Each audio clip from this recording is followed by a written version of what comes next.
ស្ថានភាពទំនាក់ទំនងកម្ពុជា-ថៃចន្លោះឆ្នាំ1975ដល់ឆ្នាំ1979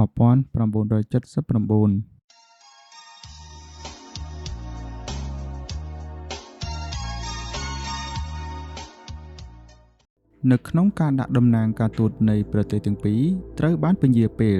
ដោយយោងទៅតាមសំណូមពររបស់ភាគីកម្ពុជាគូភាគីទាំងពីរបានស្រុះស្រួលគ្នាបង្កើតគណៈកម្មការទំនាក់ទំនងគ្នាភាគីខាងកម្ពុជាដាក់នៅប៉ោយប៉ែតនិងភាគីខាងថៃដាក់នៅអរញ្ញប្រទេសគណៈកម្មការមានតួនាទីដោះស្រាយបញ្ហាទំនាក់ទំនងនយោបាយនិងសេដ្ឋកិច្ចបច្ចុប្បន្នរបស់ប្រទេសទាំងពីរនៅថ្ងៃទី17ខែវិច្ឆិកាឆ្នាំ1975គណៈកម្មការទំនាក់ទំនងបានប្រសូតឡើងក្រោមអធិបតេយ្យភាពនៃរដ្ឋមន្ត្រីការបរទេសរបស់ប្រទេសទាំងពីរគឺលោកអៀងសារីនិងលោកឆាតឆៃឈុនខាវ៉ាន់ជាមួយគ្នានោះគូភាគីទាំងពីរធ្វើការចរចាលើបញ្ហាពាណិជ្ជកម្មនិងព្រំប្រទល់ប៉ុន្តែទោះជាយ៉ាងណាក៏ដោយក្រោយពីការចរចានេះមិនយូរប៉ុន្មានទំនាស់ក៏បានកើតឡើងវិញហើយមានការប៉ះទង្គិចតាមព្រំប្រទល់នៃប្រទេសទាំងពីរដោយបណ្ដាលមកពីការទប់ស្ទាក់របស់កម្ពុជាប្រជាធិបតេយ្យចំពោះជនភៀសខ្លួនទៅថៃនិងការបោះសម្អាតកងប្រដាប់អាវុធពួកខ្មែរភៀសខ្លួនដែលមានសកម្មភាពនៅតាមតំបន់ជាប់នឹងព្រំប្រទល់ហើយលាក់ខ្លួនលើទឹកដីថៃបញ្ហានេះក៏ត្រូវបាននិយាយដែរនៅក្នុងគតិការសញ្ញាកម្ពុជាឡាវបានចុះហត្ថលេខានៅពេលដែលរដ្ឋមន្ត្រីការបរទេសឡាវបានធ្វើទស្សនកិច្ចជាផ្លូវការនៅភ្នំពេញគូភាគីទាំងសងខាងទាមទារឲ្យមានការលុបបំបាត់មូលដ្ឋានទ័ពរបស់ពួកក្បត់កម្ពុជានិងឡាវដែលកំពុងស្ថិតនៅលើទឹកដីថៃ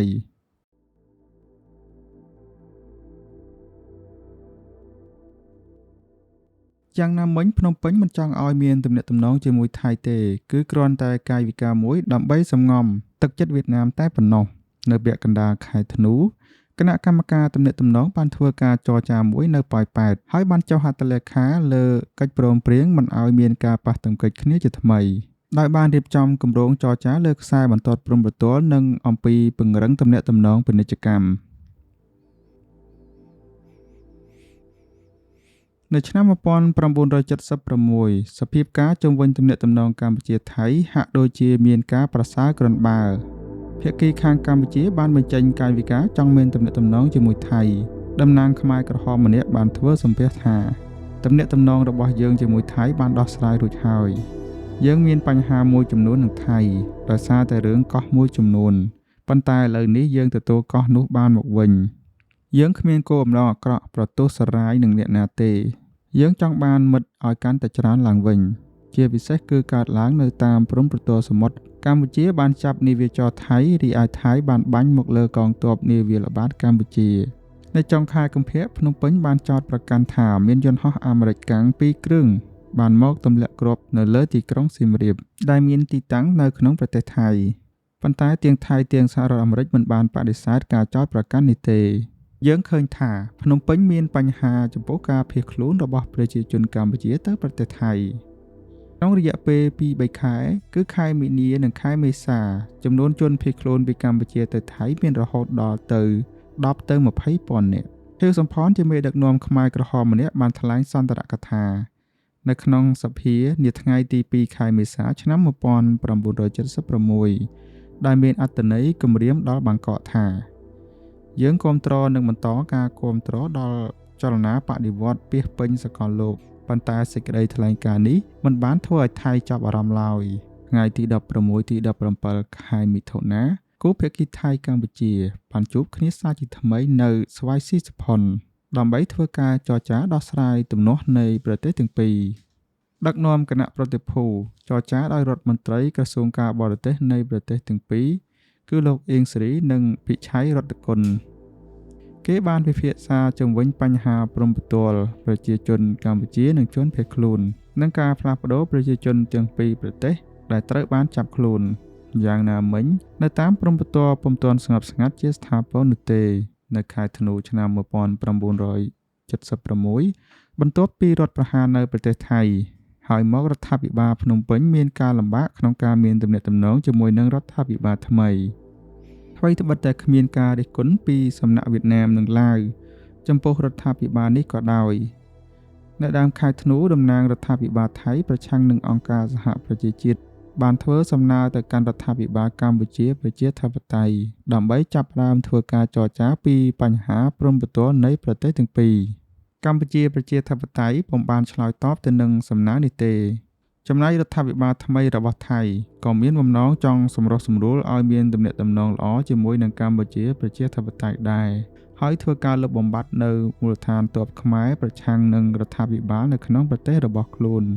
នាយករដ្ឋមន្ត្រីថ្មីរបស់ថៃឧត្តមសេនីយ៍គិនសាក់ឆាម៉ាណនបន្ទាប់ពីរដ្ឋប្រហារភ្លាមបានប្រកាសថាយើងចង់ក្លាយជាមិត្តល្អចំពោះវៀតណាមកម្ពុជានិងឡាវវាមិនមែនជាការចៃដន្យទេដែលអតីតភាពរដ្ឋមន្ត្រីថៃបានចុះផ្សាយពីខែវិច្ឆិកាឆ្នាំ1976ដែលមានអត្ថន័យថាកាលពីខែក្តៅឆ្នាំ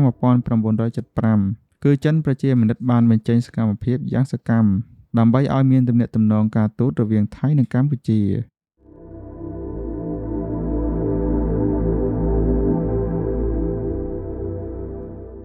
ដែលតាមពាក្យសម្ដីរបស់ Chris Pramod គឺថាជួយ Enlight បានយកកម្ពុជាឲ្យមកយើងដោយដាក់ក្នុងជាងពានប្រាក់និងចងខ្សែបូទន្ទឹមនឹងនេះដោយចង់បង្ហាញសារមានចិត្តរបស់ខ្លួនចំពោះរដ្ឋាភិបាលកម្ពុជានៅខែវិច្ឆិកាថៃបានបញ្ជូនជនភៀសខ្លួនកម្ពុជាទៅឲ្យរដ្ឋាភិបាលកម្ពុជាប្រជាធិបតេយ្យវិញ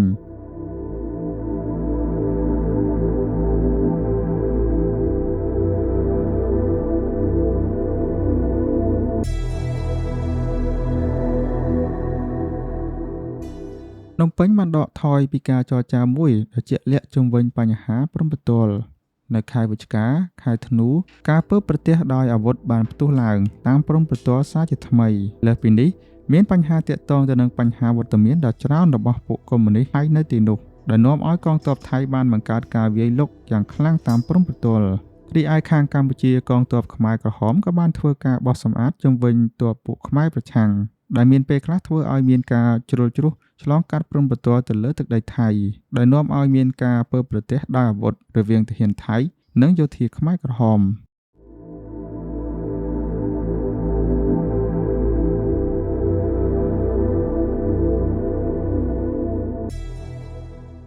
នៅចុងឆ្នាំ1976សភាពការកាន់តែតឹងតែងកើតឡើងនៅតាមព្រំប្រទល់នៃប្រទេសទាំងពីរនៅបាងកកសមាជិករដ្ឋាភិបាលបានបើកការប្រជុំជាបន្ទាន់នៅក្នុងនោះដោយចូលរួមមានមេបញ្ជាការកងទ័ពដើម្បីធ្វើការពិភាក្សាពីវិបត្តិជុំវិញបញ្ហាព្រំប្រទល់កម្ពុជាថៃនៅចុងខែកុម្ភៈឆ្នាំ1977ក្រសួងការបរទេសកម្ពុជាប្រជាធិបតេយ្យបានបញ្ជូនលិខិតមួយទៅកាន់អគ្គលេខាអង្គការសហប្រជាជាតិកវ៉ាល់ថែមដែលជាសេចក្តីបណ្ដឹងអំពីឧបទ្ទវហេតុនៅតាមព្រំប្រទល់កម្ពុជាថៃបង្កឡើងដោយពួកប្រតិកិរិយាយោធាថៃរីឯភាគីកម្ពុជាប្រឹងប្រែងគ្រប់បែបយ៉ាងដើម្បីស្វែងរកទំនាក់ទំនងល្អជាមួយនឹងរដ្ឋាភិបាលថៃក្រសួងការបរទេសថៃបានបោះផ្សាយសៀវភៅសនៅខែកុម្ភៈឆ្នាំ1977ដោយឆ្លើយទៅនឹងលិខិតរបស់កម្ពុជាទៅអង្គការសហប្រជាជាតិនៅក្នុងសៀវភៅនោះថៃបានផ្សព្វផ្សាយទំនាក់ទំនងរវាងថៃនិងកម្ពុជាដែលឧបទ្ទវហេតុទាំងឡាយបង្កឡើងដោយភាគីកម្ពុជាហើយថៃបានទាមទារឲ្យរដ្ឋាភិបាលកម្ពុជាប្រជាធិបតេយ្យសងថៃនៅវិនាសកម្មដែលកើតឡើងដោយសារការប៉ះទង្គិចដោយសង្គ្រាមនេះ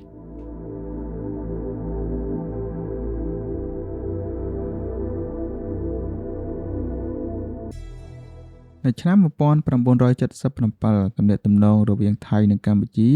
ពុំឃើញមានការប្រែប្រួលអ្វីនោះទេបន្ទាប់ពីមានការបោះបោនៅខេត្តសៀមរាបនាខែកុម្ភៈនោះមករដ្ឋាភិបាលភ្នំពេញមានការព្រួយបារម្ភជាខ្លាំងដោយខ្លាចមានការអន្តរាគមន៍ពីពួកថៃដល់ពួកខ្មែរបោះបោពួកខ្មែរក្រហមបានបញ្ជូនកងទ័ពកាន់តែច្រើនទៅកាន់ព្រំប្រទល់នៃប្រទេសទាំងពីរ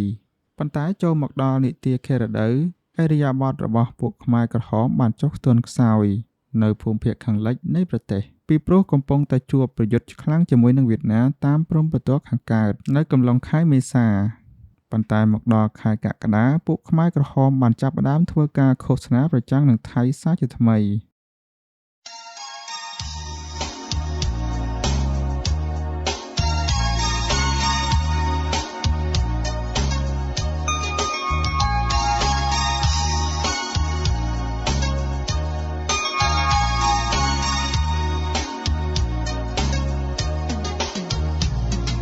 ពេលដល់ហើយ នខ្មែរនៅប្រងើយដល់ណាពេលលាដល់ហើយអរគុណខ្មែរនៅប្រងើយដល់ណាព្រោះជាតិខេមរាត្រូវការរូបអ្នកទៀតហើយព្រោះជាតិខេមរាត្រូវការរូបអ្នកទៀតហើយអោកុលបុត្រនៅតាអ្នកភ្លេចហើយឬពុំសាវតាយើងត្រូវតែរួមគ្នាកសាងខេមរាឲ្យបានគង់វិញឡើង